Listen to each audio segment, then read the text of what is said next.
Hello everybody and welcome to an unboxing of the Sherman Firefly for the British in World War II. The Firefly was a British variant of the Sherman tank, which was American built, and it was upgraded to carry the 17-pounder, which was actually our gun. Designed as a stopgap vehicle while the British design suffered production delays, the Firefly became highly valued as the only British tank capable of defeating Panthers and Tigers at standard combat ranges. The way that the Firefly was built was anything bigger than the 6-pounder or the 75mm gun, the standard Sherman turret couldn't take it. So there's some experiments done behind the scenes from the War Office. And I say that because the War Office at the time didn't actually know what was going on.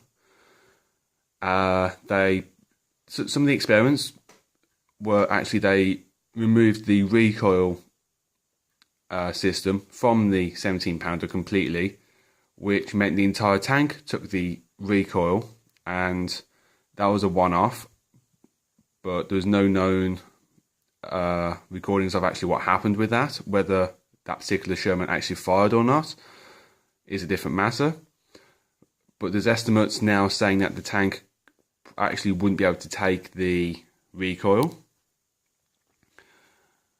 There were some other ideas in there, either fitting bigger turrets and things, but in the end, it meant that the gun actually had to be rotated on its side, and the recoil system had to be redesigned completely. The radio in the back of the turret had to be moved down the front, next to the driver, and a few other things like that.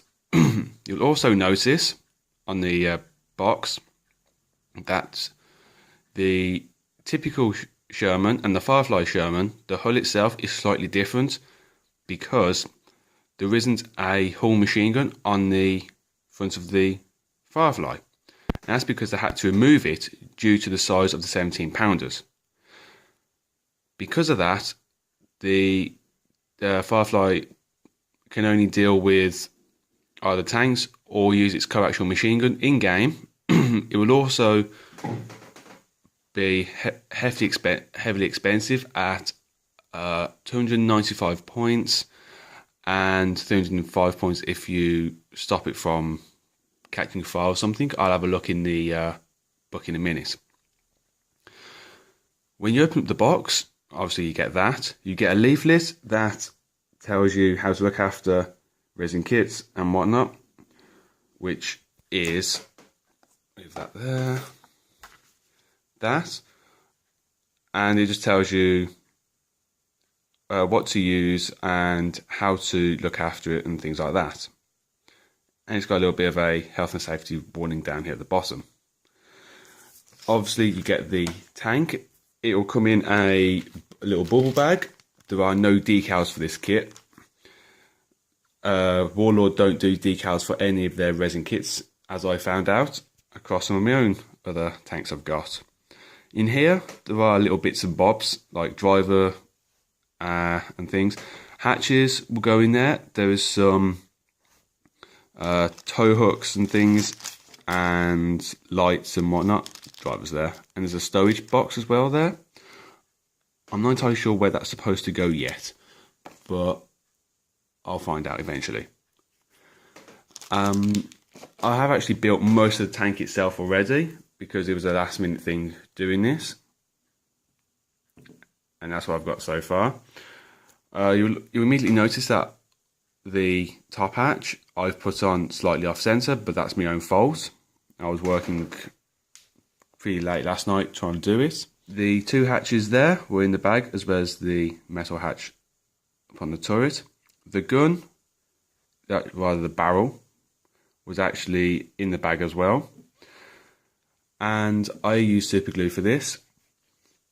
The four main parts for the resin tank is the turret, the main hull itself, if I can get my camera to focus, and then the two tracks as well. I used super glue to put mine together. I've still got to run some sandpaper underneath it and across it to remove that. I do intend to put the lights on. As you can see by the 3 holes there and the 3 holes on the other side there. The barrel, is very, very thin, so just be careful with that in case it bends. I've already bent it a few times by accident. Detail, as you can see, I think is really nice for what it is.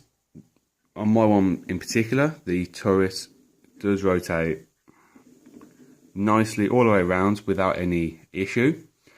On my Churchill and Lee, which are also from Warlord and in Resin, that doesn't exactly happen, as it gets caught here and there. Same as my Cromwell, which was from the British starter set, the 1000 points one.